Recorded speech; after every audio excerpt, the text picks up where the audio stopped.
म्हणून नाही झालं मग आमच्या छातीवर बिल्ले लावलेत ना। हे बिल्ले कशाला लावतो आम्ही? जर कोणी आम्हाला ओळखत नसेल तर बाबा या आवारामध्ये आम्ही आमदार आहोत हे ओळखावं म्हणून आम्ही बिल्ले लावतो। म्हणजे काय मग आता उपसभापतींसाठी मग वेगळी बस काढा, त्यांच्यासाठी वेगळं विमान डायरेक्ट विधान भवनाच्या टेरेसवर उतरवा। हे दुसऱ्यांदा घडलं, पहिल्यांदा घडलं मी काय बोललो नाही। यांच्या सोबत कोणी ओमणे गोमणे सोमणे येतात आणि आमदारांना धक्के देतात, ही सगळी फालतूगिरी बंद झाली।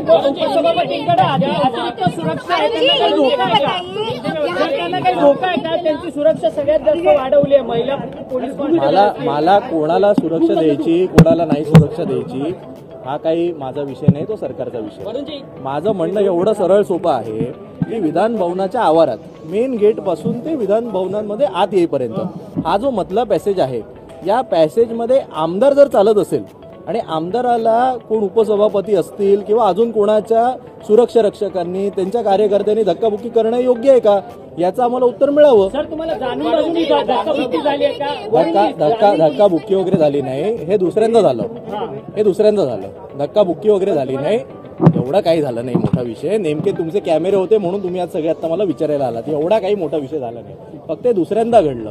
गेल्या वेळी जेव्हा त्या पायऱ्यांवरच मी उभा असताना त्यांच्याच एका सुरक्षा रक्षकांनी बाजूला करण्याचा प्रयत्न केलेला। माझा एवढा सरळ सोपा प्रश्न आहे, आम्हाला ओळखत नाही बा महाराष्ट्राच्या कानाकोपऱ्यातनं लोक येतात मी समजू शकतो, पण म्हणून आम्ही छातीवर बिल्ले लावतो ना। हे बिल्ले पाहून बाबा आमदारांना तुम्ही जायला जागा तर द्या, एवढं माझं म्हणणं आहे। नवीन घडामोडी पाहण्यासाठी आजच आम्ही मुंबईकर 24 तासला लाईक करा, सबस्क्राईब करा आणि अपडेट रहा।